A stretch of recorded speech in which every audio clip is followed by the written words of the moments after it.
नमस्कार शेतकरी मित्रांनो, सुयश कृषी या यूट्यूब चॅनलला आपलं पुन्हा एकदा स्वागत। आजच्या व्हिडिओमध्ये आपण बायर कंपनीच्या कॉन्फिडोर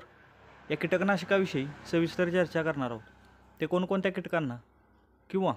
कोणकोणत्या किडींविरुद्ध आपणाला कार्य करताना पाहायला मिळते, त्याच्यामध्ये कोणता घटक आहे, त्याच पद्धतीने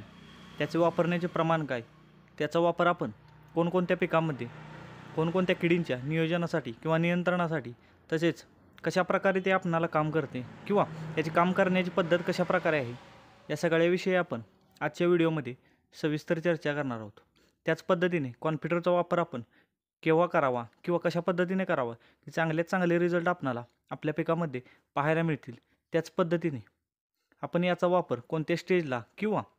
कोणकोणत्या पिकामध्ये करू शकतो, या सगळ्याविषयी आपण आजच्या व्हिडिओमध्ये सविस्तर चर्चा करणार आहोत। तर चला आपण आजचा व्हिडिओ सुरू करूया।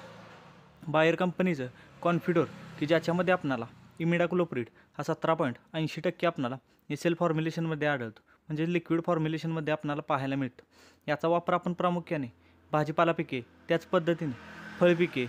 तसेच इतर पिकांमध्ये म्हणाल तर ज्या पिकामध्ये आपणाला रसशोषक किडे असतील किंवा सकिंग पेस्टचा अटॅक आपणाला पाहायला मिळतो किंवा जो आपणाला थंडीच्या वातावरणात किंवा उन्हाळ्या हंगामात आपणाला जास्त करून जो सकिंग पेस्टचा किंवा रसशोषक किडींचा जो आपल्याला अटॅक पाहायला मिळतो की जो आपल्या भाजीपाला पिकं असतील किंवा इतर पिकांमध्ये, मग त्याच्यामध्ये पांढरी माशी असेल, मावा असेल, ब्लॅक थ्रिप्स असेल, तुडतुडे असतील, हॉपर असतील, यासारखे जे आपल्याला कीटक पाहायला मिळतात की जे आपल्या पिकांमधील पानांद्वारे रस शोषून किंवा पानावाटे पिकांमधील रस शोषून पिकाला इजा पोहोचवतात किंवा त्याची जी ग्रोथ आहे किंवा त्याचे जे वाढीवर आपल्या हानिकारक परिणाम करतात की ज्यामुळे आपल्याला पिकामध्ये आवश्यक असणारं उत्पन्न असेल किंवा पिकाची चांगल्या प्रकारे आपल्याला ग्रोथ न होणे, त्याच पद्धतीने पिकामध्ये चांगल्या प्रकारे आपल्या प्लॉटची ग्रोथ न होणे किंवा तजेलदारपणा न राहणे किंवा पानं पिवळी पडणे, यासारख्या ज्या आपल्याला समस्या जाणवतात त्याच्यासाठी आपण बायर कंपनीच्या कॉन्फिडरचा वापर करू शकतो की ज्यामुळे आपल्याला पांढरी माशी असेल, मावा असेल, तुडतुडे असतील, त्याच पद्धतीने जे सकिंग पेस्ट आहेत त्याच्यावर आपल्याला चांगल्या प्रकारे कंट्रोल हा मिळवून दिलेला पाहायला मिळतो। याचे वापरण्याचे प्रमाण हे आपण प्रति लिटर पाण्यासाठी 1 ml पर्यंत कॉन्फिडरचा वापर करू शकतो। याच्यासोबत आपण एंट्राकॉल असेल किंवा